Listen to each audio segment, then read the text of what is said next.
लिखो, टॉपिक लिख लो, चंदों की प्रशासनिक व्यवस्था। सामान्य प्रशासन कैसा था उनका, ठीक है। चंदों की प्रशासनिक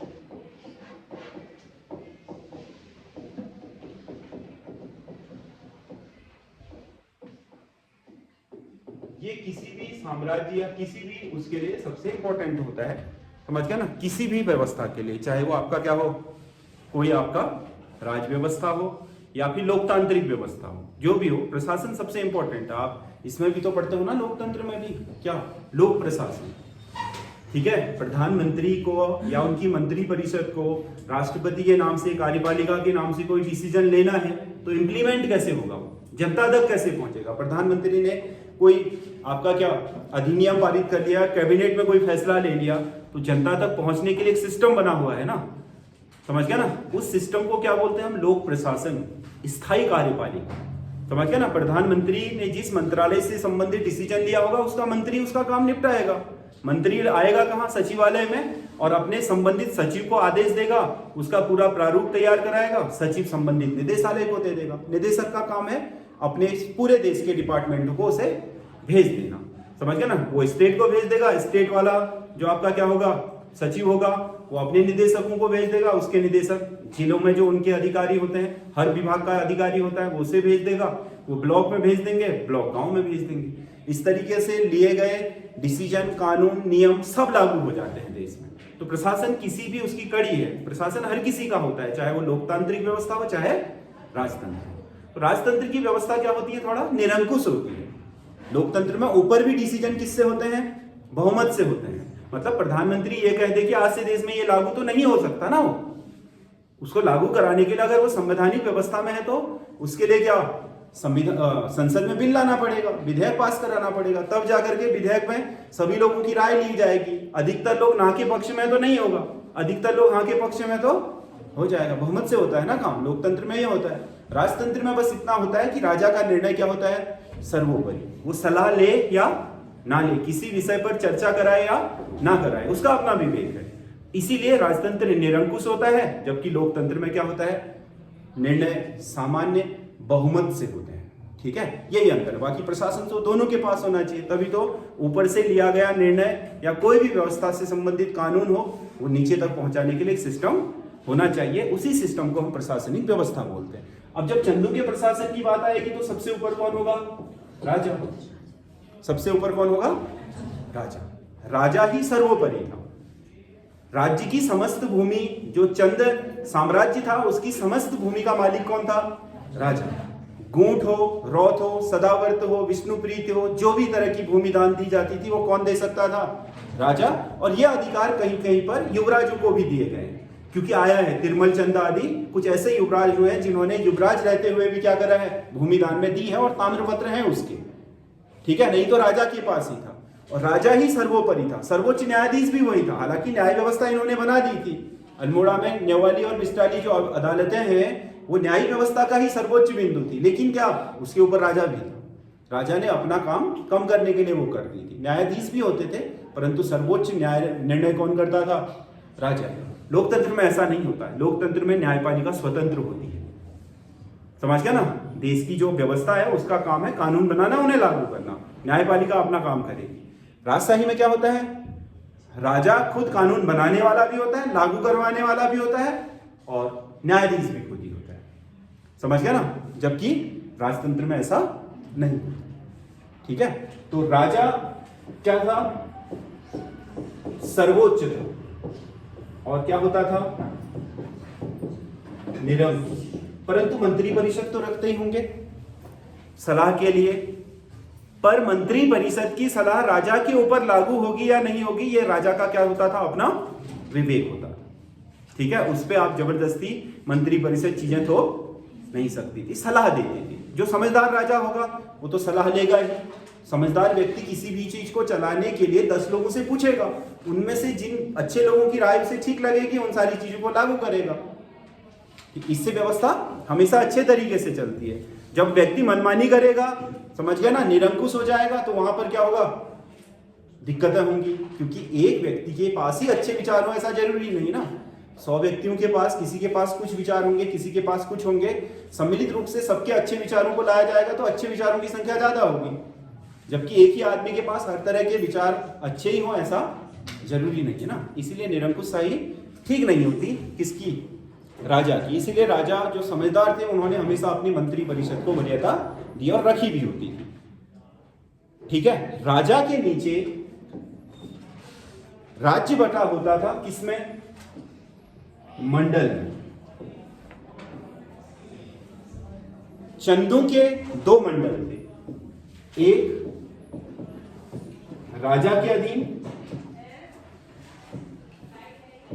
मतलब एक मंडल था सीधे राजा के अधीन जहां सीधे राजा शासन करता है, दूसरा मंडल था सामंतों के अधीन।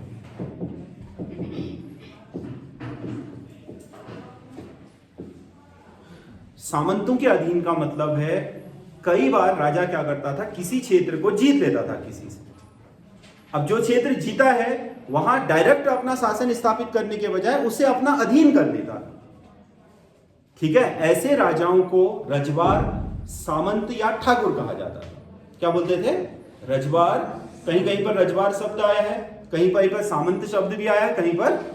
हाँ, तो क्योंकि देखो पहले तो जहां शासन किया था छोटा सा राज्य था ना, फिर वो फैलता गया, तो इसका मतलब उसने जीता और उसे ना, कुछ को तो उसने क्या लगा कि यार जीत के अगर इनको दे देंगे तो ये विद्रोह कर देंगे, इसे डायरेक्ट अपने कब्जे में ले लो। कुछ में उसे लगा कि ठीक है ये लोग समझ गए और कर देने के लिए भी तैयार हो गए, अधीनता भी स्वीकार कर ली है, तो यहां पर अपने प्रशासनिक खर्चे क्यों बढ़ाया जाए, इनसे एक फिक्स कर ले लो और इनसे कहो कि तुम ही देते रहो। तो वो किसके अधीन हो गए, सामंत। ठीक, मंडल के नीचे होते थे देश।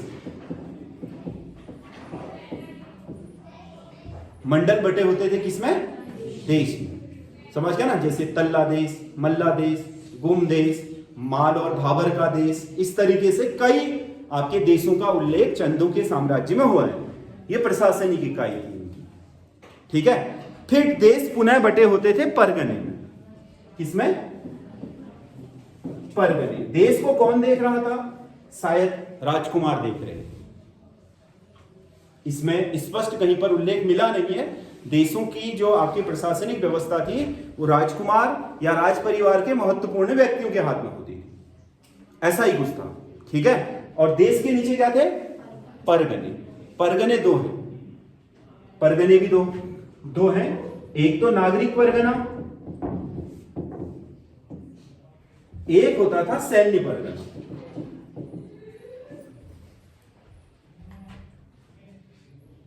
सैन्य परगना जो होता था उसे बक्सी का परगना बोलते थे। कुछ क्षेत्र ऐसे होते थे जहां पर चीजें अति संवेदनशील होती थी, आज भी तो होता है, आपको पता है ना। जम्मू कश्मीर है, नॉर्थ ईस्ट के कई ऐसे राज्य हैं जहां पर सरकार ने विशेष सैन्य अधिनियम अफस्पा लगाया हुआ है, लगा है ना। हालांकि वहां व्यवस्था चल रही है, सारी लोकतांत्रिक व्यवस्था भी चल रही है, लेकिन वहां एक तरीके से हमेशा क्या रहता है, सैन्य शासन रहता है, ताकि जो आपके क्या है अराजक तत्व हैं, जो संवेदनशीलता को बढ़ाते हैं, विद्रोह कर सकते हैं या राज्य में अशांति फैला सकते हैं, उन लोगों को नियंत्रित किया जा सके। इसीलिए वहां पर नागरिक शासन नहीं होता था, बल्कि क्या होता था, बक्सी। बक्सी सैन्य अधिकारी को कहा गया है। चंद शासन में जो सर्वोच्च सेनापति था उसे मीर बक्सी कहा जाता था। वो मुगलों से उठाया हुआ शब्द है। मुगलों का भी मुख्य सेनापति क्या कहलाता था, मीर बक्सी। वैसे ही चंद शासन में आपका बक्सी एक सैन्य अधिकारी होता था, और बक्सी ही क्या होता था, इस परगने का पूरा मालिक होता था, जो राजा को सीधे रिपोर्ट करता था। वहां से कर भी वही वसूल करेगा और वहां की सारी व्यवस्थाओं को भी वही देखेगा। ठीक है, और जो नागरिक प्रशासन होता था, नागरिक प्रशासन को देखने वाला अधिकारी कहलाता था सिकदार। क्या बोलता था, सिकदार। ये नागरिक परगने का अधिकारी होता है। ठीक है, परगनों को पुनः बांटा गया होता था गरखे में।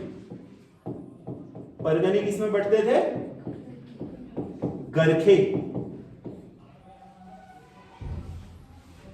ठीक है, जैसे हमारे यहां क्या है अभी वर्तमान में जो व्यवस्था है, स्टेट को किसमें बांटा है, जिलों में। जिलों को पुनः किसमें बांटा है, तहसीलों में, परगनों में। परगना अधिकारी बोलते हैं ना एसडीएम को, समझ गया ना, परगना या तहसीलों में। तहसीलों को फिर किस में बांटा गया है, न्याय पंचायतों में। न्याय पंचायतों को फिर पट्टियों में बांटा गया है। राजस्व प्रशासन ऐसे ही चलता है आज भी, ठीक है। देखो स्टेट है, स्टेट में 2 मंडल है, कुमाऊं और गढ़वाल। फिर मंडल में पुनः क्या विभाजन है, डिस्ट्रिक्ट का। फिर डिस्ट्रिक्ट का किसमें, परगनों या तहसीलों में। फिर तहसीलों को किसमें बांटा गया है, न्याय पंचायतों में। न्याय पंचायतों को किसमें बांटा गया है, हाँ, न्याय पंचायतों को पट्टियों में, ठीक है। मंडल पर कमिश्नर बैठता है, कमिश्नर के ऊपर सीधे स्टेट चलेगा शासन से, ठीक है। कमिश्नर के नीचे फिर डीएम होंगे, जिलों के नीचे, डीएम के नीचे क्या होंगे, परगना अधिकारी और तहसीलदार। तहसीलदार और परगना अधिकारी के नीचे जो न्याय पंचायत है वहां पर कौन होंगे, नायब तहसीलदार और कानूनगो से नीचे पट्टी में कौन होगा, पटवारी। पटवारी अंतिम कड़ी है। राजस्व उठाया उसने, कानूनगो को जमा कर दिया। कानूनगो के अधीन 4 पटवारी हैं, 4 कानूनगो नायब तहसीलदार के अधीन है, 4 नायब तहसीलदार के अधीन है, 4 तहसीलदार एसडीएम के अधीन है, 4 एसडीएम डिस्ट्रिक्ट के अधीन है, 6 डिस्ट्रिक्ट किसके, मंडल के अधीन है, 2 मंडल सीधे शासन से होते हैं, यानी कि जो भी उत्तराखंड शासन करता है। वैसे ही चंदों के समय चंद राजा का राज्य होता, साम्राज्य होता था। साम्राज्य किसमें बटा था, 2 मंडलों में। ज्यादातर बड़ा मंडल इसका था राजा का, थोड़ा भाग उसने सामंतों को दिया था, जिन्हें क्या बोलते थे, ठाकुर भी बोलते थे, ठकुराई। ऐसे क्षेत्रों को क्या बोलते थे, ठकुराई, ठीक है।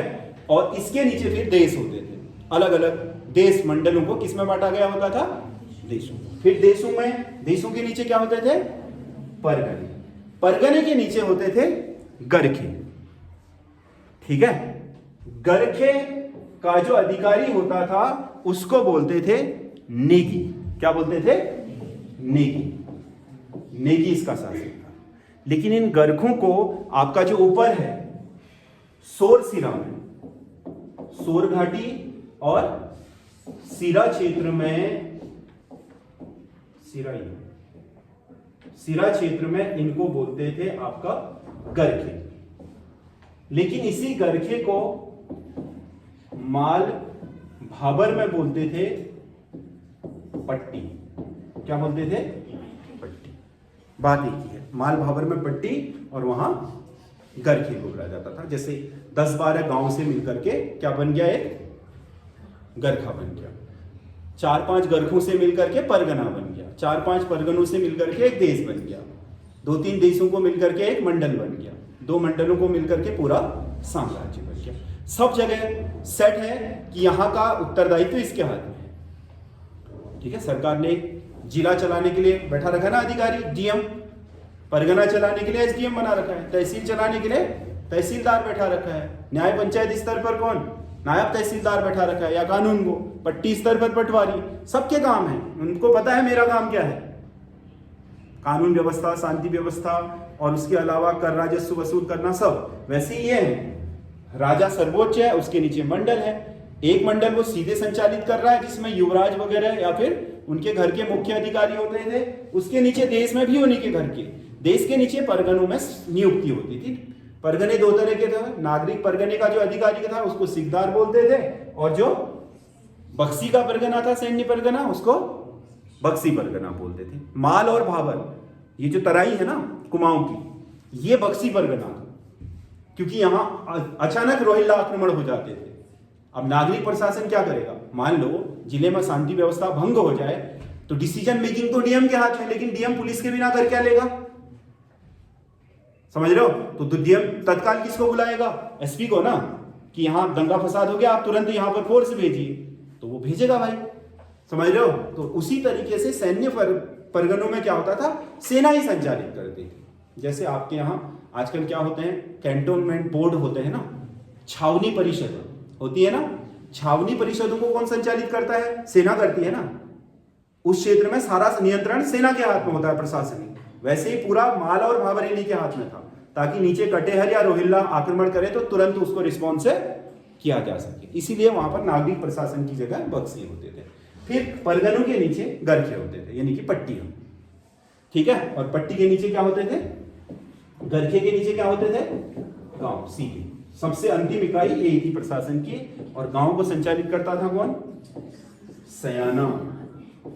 कौन करता था? सयाना। समझ गया ना? मुखिया, सयाना, बूढ़ा, ठीक है, ये सब इन्हीं के लिए नाम आए हैं। सयाने के नीचे थोकदार होता था। थोकदार प्रधानों के थ्रू वहां वसूली और शांति व्यवस्था कर लेते थे। ठीक है, ये इनका सामान्य प्रशासन होता था। प्रशासन में राजा, राजा के नीचे क्या? उसके युवराज और जो भी उनके छोटी छोटी ठकुराइयां हैं ठाकुर, उसके नीचे फिर परगना अधिकारी। परगना अधिकारी दो तरह के थे, एक सिद्धार कहलाता था, एक बख्शी कहलाता था। ठीक है, परगने के नीचे गरखे थे। ठीक है, जैसे आजकल हमारी न्याय पंचायतें या पट्टियां होती हैं वैसे ही करके। पट्टियां में भी तो एक गांव से ज्यादा गांव होते हैं ना आजकल। पटवारी को जो पट्टी मिलती है उसमें कितना, एक गांव होता है? नहीं, 4-4, 5-5 गांव से मिलकर के एक पट्टी बनी होती है। ठीक है, वैसे ही ये गरखे बोलते थे पट्टियों को, या माल भावर में तो पट्टी बोला गया, वहां पर गरखे, सोर में या सिरा में गरखे बोलते। इसके नीचे गांव था, गांव का सयाना होता था। बूढ़ा भी बोलते थे। ठीक है, गांव का सयाना या बूढ़ा बहुत पहले ही नियुक्त हो चुका था, जब ये व्यवस्था बनी नहीं थी। सोमचंद ने ही कर दी। ठीक है, जितना भी उसके पास साम्राज्य 16 गांव का मिला था, हर गांव में उसने एक बूढ़ा और सयाना नियुक्त कर दिया। उससे कहा कि इस गांव का टैक्स तू लेगा, इतना % तू खुद के पास रख लेना और इतना % मुझे दे देना। जो तेरे पास रहेगा वो तेरे खर्चे का भी होगा, और उसके अलावा इस गांव में जो सामान्य विकासात्मक कार्य या सार्वजनिक कार्य होते हैं वो भी तू ही चलाएगा। इस तरीके से वो क्या हो गया? राजा के द्वारा दी गई प्रशासनिक जिम्मेदारियों का उत्तरदायित्व भी करेगा और गांव की छोटी मोटी समस्याओं को खुद ही हल करेगा। इसीलिए कहा गया चंद्रवंश में स्थानीय स्वशासन शुरू हो गया था। यही था स्थानीय स्वशासन। समझ गए ना? राजा से डायरेक्ट कौन? बूढ़े या सयानों को पावर क्या हो गई थी? डिलीवर हो गई थी अपने सामान्य काम करने की, और राजा ने टैक्स का कुछ हिस्सा उन कामों के लिए उसको उसके पास ही छोड़ दिया था। ठीक है, इस तरीके से वित्तीय पावर भी मिल गई थी और प्रशासनिक पावर भी। इस तरीके से कुमाऊं में या उत्तराखंड में स्थानीय स्वशासन का जन्म हुआ। बाद में ये बहुत महत्वपूर्ण कड़ी बने अंग्रेजों के समय में। अंग्रेजों ने बहुत परिवर्तन नहीं करा है, ये ध्यान रखना। अभी अंग्रेजों की व्यवस्था पढ़ेंगे तो यही चीज कन्वर्ट हो जाएगी। समझ गए? जो हम क्या बोल रहे हैं, आपका अंग्रेजों ने जो शासन किया था वो अंग्रेजी साम्राज्य है। कुमाऊं कमिश्नरी, कुमाऊं कमिश्नरी यानी कि मंडल था पूरा। इस मंडल के नीचे देश ना होकर के उन्होंने जिले बना दिए, जिले के नीचे सीधे परगने बना दिए, परगने के नीचे क्या बना दिया? न्याय पंचायत बना दी, न्याय पंचायत के नीचे पट्टियां बना दी, पट्टियों के नीचे गांव होते थे, और उसी क्रम में उन्होंने अपने अधिकारी नियुक्त कर दिए। थोड़ा नामों में चेंज करा बस। ठीक है, चंदू ने जैसी व्यवस्था बना रखी थी उस व्यवस्था के साथ बहुत छेड़छाड़ उन्होंने नहीं करी, क्योंकि छेड़छाड़ करने की वजह भी नहीं थी उनके पास और करना भी नहीं चाहते थे। यहाँ की डेमोग्राफी के हिसाब से या यहाँ की व्यवस्थाओं के हिसाब से, यहाँ के शांतिपूर्ण वातावरण के हिसाब से वो नहीं चाहते थे कि बहुत छेड़खानी इनके व्यवस्था में किया जाए। इसीलिए उन्होंने एजिटिव इसे अपना लिया, बस थोड़ा बहुत क्या करा, नाम चेंज कर दिया।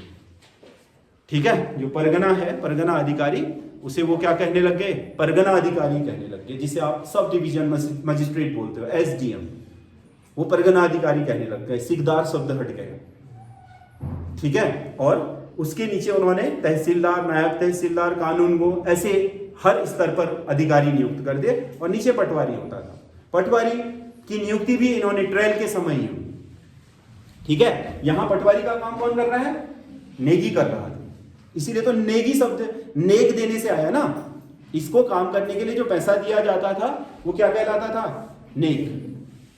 समझ गया ना? या गरखे, एक कर भी है ये, जो 36 कर आपने लिखे हैं उन करों में से एक कर भी है। ठीक है, वैसे एक सयानचारी और कमीनचारी कर लिखा, वो इस सयानी को मिलता था गांव से टैक्स वसूल करने के बदले। इसके नीचे थोकदार होता था। थोकदार के थ्रू ये प्रधानों का आदेश करवाता था। प्रधान भी नहीं बोलते थे उस समय, प्रधान ही बोलते थे। हर गांव में होते हैं ना, ग्रामीण क्षेत्रों में एक परिवार प्रधान है ना, हाँ, तो उनको दर्जा मिला था। वो पूरे गांव का मालगुजारी इकट्ठा करते थे, वो सयाने को दे देते थे। सयाना किसको जमा कर देता था? तो ये सयाना आपके नेगी को, नेगी पूरा हिसाब किताब बना करके सिकदार को, सिकदार ऊपर राजकोष में जमा करा देता था। इस तरीके से राजस्व प्रशासन भी चल जाता था, और साथ ही साथ क्या, इनका जो प्रशासन था, शांति व्यवस्था थी, वो भी चल जाती थी। ठीक है, ये आपका चंदू का क्या है? सामान्य प्रशासन। बाकी न्याय प्रणाली भी इनकी ऐसे ही थी। समझ गए? राजा सर्वोच्च न्यायाधीश था। बाकी आपको पता है इन्होंने बाद में क्या कर दी थी, अगर न्याय प्रणाली की बात करोगे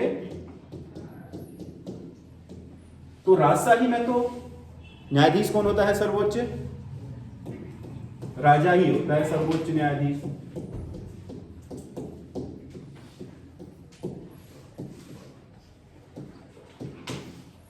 सर्वोच्च न्यायाधीश कौन होता है? राजा। हर न्याय राजतंत्र में यही होता है। उसके नीचे इन्होंने एक तो न्यौवाली और बिस्टाली, न्यौवाली और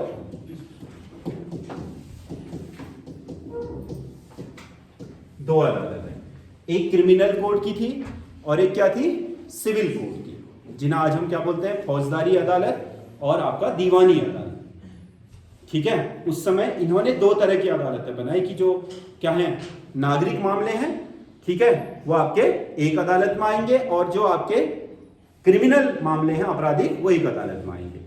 फिर अगर इनमें यहां पर डिसीजन से असंतुष्ट हैं तो राजा के पास जा सकते हैं। और इनके यहां दंड देने के लिए एक अधिकारी होता था जिसे दंडई बोलते थे। क्या बोलते थे? दंडई। अगर न्यायाधीश ने कोई निर्णय दे दिया तो दंडई उसे पूरा करवाता। ठीक है, मृत्युदंड भी होते थे, जो मतलब आपके कुख्यात से कुख्यात सजा होती, जुर्म होते थे, उस पर मृत्युदंड भी होते थे। मृत्युदंड देने के लिए क्या करते थे ये लोग? व्यक्ति को ऊंचे पहाड़ पर ले जाते थे, बोरे में भरते थे उसको और वहां से लुढ़क फेंक देते थे। सूली का डांडा बोलते थे उसको। क्या बोलते थे? सूली का डांडा। वैसे सूली का मतलब क्या होता है? फांसी देना ना। क्या होता है? फांसी देना। लेकिन यहां फांसी देने का प्रचलन नहीं था। ठीक है, फांसी कम केस में दी जाती थी, बोरे में भर करके पहाड़ से फेंक दो, वैसे ही मर जाएगा आदमी। उसके अलावा कुछ कुछ मामलों में जंगलों में ले जाकर के फांसी भी दी जाती है। इससे जो कम उसके होते थे, कुख्यात जेल सीरा, आपने पढ़ा ना दीपचंद, और उसके बेटे को क्या मोहनचंद ने राजा रहते ही उनकी राजशाही पर अधिकार कर लिया और उन दोनों बाप बेटे को कहां भेज दिया? सीरा की कुख्यात जेल। डीडी हाट है ना जो सीरा की किले के पास ही एक क्या है? कुख्यात जेल। मतलब वहां पर चंद शासन के समय में वहां भेज देते थे बहुत कुख्यात अपराधियों को। उसके अलावा सामान्य दंड भी होते थे। दंड में ज्यादा ये लोग रखते थे पैसा। समझ गए ना? अब किसी को जेल बेच करके 6 महीने की जेल काट रहा है वो, तो राजा को तो कोई फायदा नहीं है। तो राजा क्या करता था? जेल देने के बदले, या न्यायाधीश जेल देने के बदले टैक्स पैसा ले लेता था उससे। अब पैसा उस समय बहुत बड़ी चीज होती थी, लोगों के पास रहता ही नहीं था। पैसा देने से सजा काटना ज्यादा आसान था, सजा जिसको सिद्ध हो गया। जबकि राजा के लिए फायदेमंद क्या था? पैसा। सजा काट ले 1 साल की, राजा को थोड़ी कुछ मिलेगा, और कैदी के रूप में खिलाना भी पड़ेगा। जबकि पैसा दे जाएगा तो राजकोष में भरेगा। इसीलिए अधिकतर दंडों में क्या होता था? दंड के रूप में पैसा वसूला जाता था, सामान्य जो आपके अपराध होते थे। बाकी कुख्यात अपराधों में तो फांसी भी थी, मतलब मृत्युदंड भी था। ठीक है, और उसके अलावा आपका ये जो कुख्यात जेल या उम्र कैद, ऐसी दंड भी विधान होते थे। ठीक है, जो दंड देने वाला अधिकारी था वो दंडई कहलाता था, और न्यौवाली और बिस्टाली 2 अदालतें थी, उनके ऊपर क्या था? राजा सर्वोच्च न्यायाधीश, जिसको इनमें आपका वैसे तो जो सयाना होता था ना ग्रामीण, प्रधान सयाना, ये भी सामान्य निर्णय ले लेते थे। लेकिन संतुष्ट नहीं है तो न्यौवाली और बिस्टावली में आप जा सकते थे। वहां भी संतुष्ट नहीं है तो फिर राजा के पास। इस तरीके से इनका न्याय प्रशासन चलता था। ठीक है।